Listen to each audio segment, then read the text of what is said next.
Good afternoon. I'm Lindsay Janis at ABC News headquarters in New York with this digital report. A woman from Philadelphia has become the 6th American in the last few weeks to be arrested for allegedly trying to join ISIS overseas or launch an attack here at home. Federal agents searched the home of 30-year-old Kiona Thomas, tracking her down through social media. ABC's Jim Avila has the latest.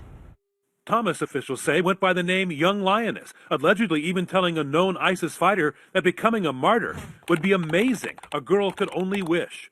On Wednesday, we'll be back in court for a detention hearing and a preliminary hearing. Thomas, now the 3rd American woman in just 2 days, arrested on terrorism charges after a sting operation Thursday captured 2 New York women allegedly planning to detonate a bomb somewhere on U.S. soil. According to court documents, 28-year-old Noelle Valencias and fellow Queens native Assis Siddiqui, prosecutors say the pair were obsessed with pressure cookers like those used to attack in the Boston Marathon to launch an attack on the homeland.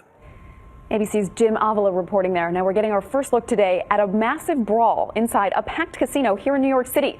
The melee, caught on cell phone video, broke out in Queens last night inside the Resorts World Casino at the opening of a daiquiri bar.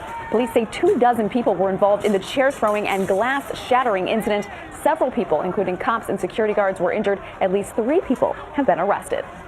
In the South, meantime, the big story is flooding, triggered by more than 5 inches of rain in a 24-hour period, forcing dramatic water rescues across the Mid-South, most notably in Kentucky. At least 2 people have been killed in the floodwaters, with a mother and child still missing.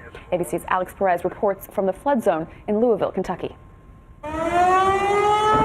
Tornado warning sirens is sounding the alarms as hail, torrential rains, and wind up to 68 miles per hour battered Tennessee, causing power outages in thousands of homes and reports of dime-sized hail in Georgia. In Kentucky Friday, roads collapsing as rushing waters tear through neighborhoods. One woman dead after floodwaters swept her car off the road. Rescuers using inflatable rafts to pull students and a driver from their submerged school bus. Across the state, the heavy rains stranding drivers and trapping people in their homes. Overnight in Alabama, up to 5 strikes hitting every minute. Wow! Lighting up the skies. ABC's Alex Perez reporting from Louisville, Kentucky. Meantime, today is Holy Saturday as millions of Christians around the world prepare for Easter. Pope Francis is presiding over the Easter Vigil at St. Peter's Basilica at the Vatican. Yesterday, the pontiff led a candlelight procession around Rome's Colosseum as part of the Good Friday Way of the Cross ceremony, symbolically retracing the steps of Jesus' final walk through the streets of Jerusalem carrying the cross. And this weekend marks the final 4 matchups in the March Madness for the college hoop crown. Everyone's watching the Kentucky Wildcats, who are trying to do something no other team has done in nearly 40 years. Here's ESPN Sports Center's Lindsay Zarniak. Kentucky, Wisconsin, Duke, and Michigan State hoping they are one of the 2 left standing.